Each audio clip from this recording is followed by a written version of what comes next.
बंगाल में इतना मुस्लिम आबादी है, यहाँ कोई नया बाबरी मस्जिद होगा तो किसी को तो प्रॉब्लम नहीं आना चाहिए ना। मैं 2025 साल से 6 दिसंबर वो भित्ति स्थापन करेगी। दिसंबर जो बाबरी मस्जिद को तोड़ दिया, उसी टाइम से हर इंडिया को रहने वाला मुस्लिम लोगों को दिल में अछाड़ पड़ा। नाम हुमायूं है, जिक्र बाबर का कर रहे हैं, टारगेट अयोध्या पर है, जगह पश्चिम बंगाल की चुन रहे हैं। बाबरी मस्जिद के नाम पर वोट की खेती करने वालों की लिस्ट में एक और सियासी किरदार जुड़ गया है।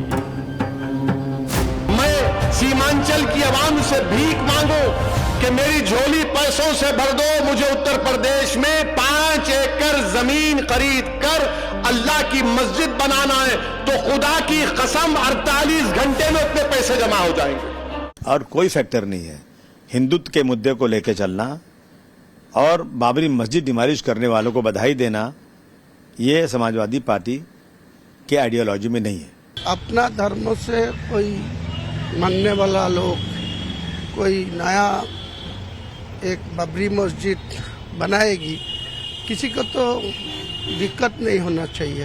ये मुस्लिम लोगों को आवेग है।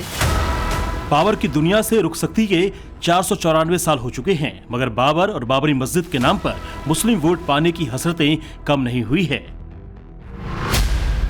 अयोध्या से पश्चिम बंगाल के बेलडांगा की दूरी 874 किलोमीटर है। यहीं पर जल्द बाबरी मस्जिद बनाने का दम भर रहे हैं ममता बनर्जी के विधायक। हुमायूं कबीर ने बाबर के ही नाम मस्जिद ट्रस्ट भी बनाने का ऐलान किया है। 1 करोड़ रुपए देने की घोषणा भी कर दी है। मस्जिद बनाने के लिए तारीख भी चुन ली है, 2025 की 6 दिसंबर, यानी जिस दिन अयोध्या में बाबरी का विवादित ढांचा गिरा था। ममता के विधायक का दावा है कि अयोध्या में बाबरी मस्जिद बन पाएगी या नहीं, मगर 80% मुस्लिम आबादी वाले बेलडांगा में वो ऐसा करके दिखाएंगे। कम से कम 2 एकड़ से 3 एकड़ जाएगा में 7 बीघा से 10 बीघा जाएगा लेके वो मस्जिद बनेगी। पहले मस्जिद का जो स्ट्रक्चर होगी, वो मस्जिद का स्ट्रक्चर में कम से कम 2 एकड़ जमीन लगेगी। हुमायूं कबीर कौन है? पहले इनका परिचय जान लीजिए, फिर समझ आएगा कि आखिर क्यों योगी आदित्यनाथ विरोधियों को बाबर प्रेमी गैंग बताते हैं। हुमायूं कबीर 2011 में कांग्रेस के टिकट पर पहली बार चुनाव लड़े थे। इसके बाद उन्होंने कांग्रेस से टीएमसी में एंट्री की और फिर ममता बनर्जी के पहले कार्यकाल में मंत्री रहे थे। इस बार पश्चिम बंगाल के भरतपुर से विधायक बने हैं। उनके विवादित बयान अक्सर टीएमसी को मुसीबत में डाल देते हैं, जिसके लिए हुमायूं कबीर को एक बार पार्टी ने भी नोटिस जारी किया था। इसी लोकसभा चुनाव के दौरान ममता के इस एमएलए ने हिंदुओं के खिलाफ जहर उगला था। 2 ঘন্টার মধ্যে তোমাদেরকে যদি ভাগী দক্ষিণ বঙ্গাই না ফেলতে পারি, রাজনীতি থেকে সরে যাব, শক্তিপুর এলাকায় বসবাস করা বন্ধ করে দেবো। তোমরা হাতির পাত পা দেখেছো, কিন্তু যদি ভেবে থাকো যে 30% লোক মুর্শিদাবাদ জেলায় আর আমরা 70%, এখানে কামনগরে তোমরা বেশি আছো বলে কালীপাড়ার মসজিদ ভাঙবে আর বাকি এলাকার মুসলমান ভাইরা হাত গুটিয়ে বসে থাকবে, এটা কোনোদিন হবে না। বিজেপিকে আমি হুঁশিয়ার করে দিয়ে বলছি, কোনোদিন হবে না। बाबर के नाम पर जितना आंसू बहाएंगे, उतना ही ज्यादा मुसलमानों का वोट पाएंगे।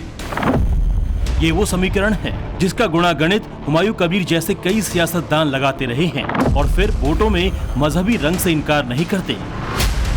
फिर चाहे समाजवादी पार्टी हो, राहुल गांधी की कांग्रेस हो या फिर असदुद्दीन ओवैसी, वक्त वक्त पर बाबर को जिंदा रखने की सबने कोशिश की है।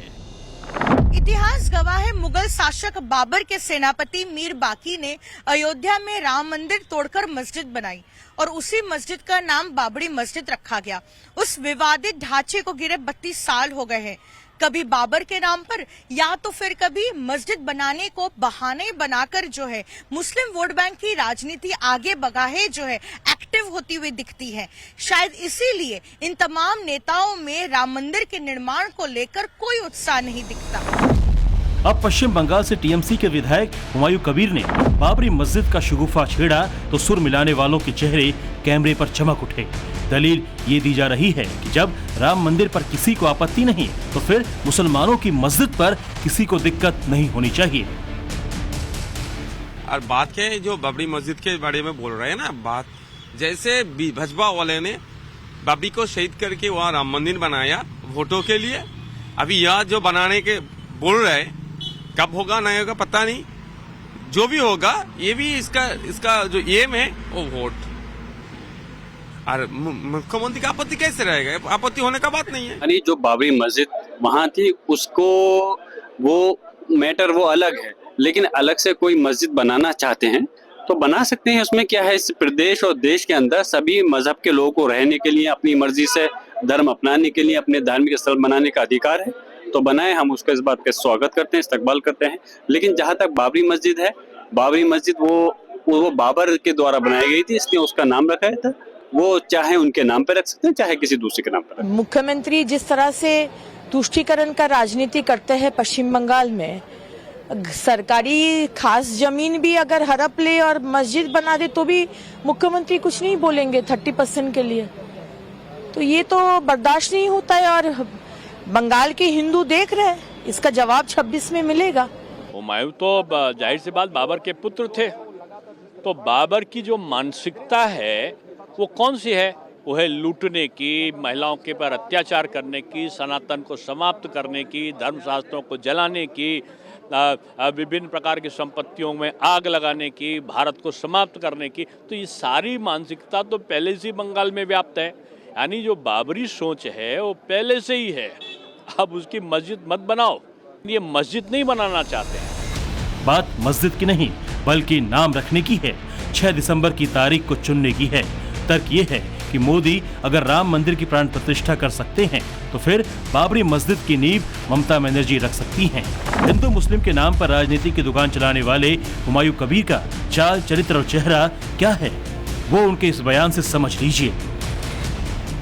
जो चीफ मिनिस्टर बना हुआ है ममता बनर्जी, वो मेरा भी चीफ मिनिस्टर, सारे राज्य का मानुष, सब लोगों का ही चीफ मिनिस्टर है। ये तो मुस्लिम लोगों को, आदरणीय चीफ मिनिस्टर को तो इनवाइट करेगी, जो उद्घाटन होगी उसी टाइम तो होगी, लेकिन भित्ति स्थापन जो होगी, जो सूचना होगी, जो शुरुआत होगी, उसी टाइम तो वो टास्क के तरफ में आदरणीय मुख्यमंत्री को इनवाइट तो मिलना ही चाहिए। शायद उनका ये सोच इस देश की मान्यताओं के विपरीत है। भारत राष्ट्र की सीमा में वो मस्जिद बनाए, कोई आपत्ति नहीं है, लेकिन बाबरी के नाम से बनाएंगे तो ये उनका दुराग्रह है और देश की जनता इसको स्वीकार नहीं करेगी। तो फिर सवाल यही है कि बीजेपी के हिंदुत्व से चिढ़ने वाले अपने आप को आईने में क्यों नहीं झांकते? बाबर और बाबरी को बार बार एजेंडा बनाकर क्या ये मुस्लिम वोटों का हितैषी बनने की कोशिश नहीं है? पश्चिम बंगाल में मुस्लिम आबादी करीब 27% है। ममता बनर्जी की कोशिश रहती है कि मुस्लिम वोट उन्हें ही मिले। उत्तर प्रदेश में मुस्लिम 30% के आसपास हैं, जिन पर सबसे ज्यादा फोकस समाजवादी पार्टी का रहता है। इसी वोट बैंक को ध्यान में रखते हुए अखिलेश यादव की पार्टी ने महाराष्ट्र में महाविकास अघाड़ी से खुद को अलग कर लिया। सपाइयों को ये बात अखड़ गई कि उद्धव ठाकरे की शिवसेना ने बाबरी विध्वंस की तारीफ कैसे कर दी, और फिर असदुद्दीन ओवैसी तो बाबरी मस्जिद के प्रेमियों में जग जाहिर हैं। मेरी फिक्र में मेरा ईमान मुझे कहता है कि जिस जगह पर मस्जिद थी, है और रहेगी, बाबरी मस्जिद है और रहेगी। बाबरी मस्जिद जिंदाबाद, जिंदाबाद, भारत जिंदाबाद, जय हिंद। बाबरी मस्जिद जिंदाबाद, बाबरी मस्जिद जिंदाबाद, बाबरी मस्जिद जिंदाबाद। मैं सीमांचल की आवाम से भीख मांगू कि मेरी झोली पैसों से भर दो, मुझे उत्तर प्रदेश में 5 एकड़ जमीन खरीद कर अल्लाह की मस्जिद बनाना है, तो खुदा की कसम 48 घंटे में उतने पैसे जमा हो जाएंगे। तो चेहरे देख लीजिए और समझिए कि बाबरी का मातम किसे सबसे ज्यादा है, बाबर के नाम पर किसे सबसे ज्यादा दर्द होता है।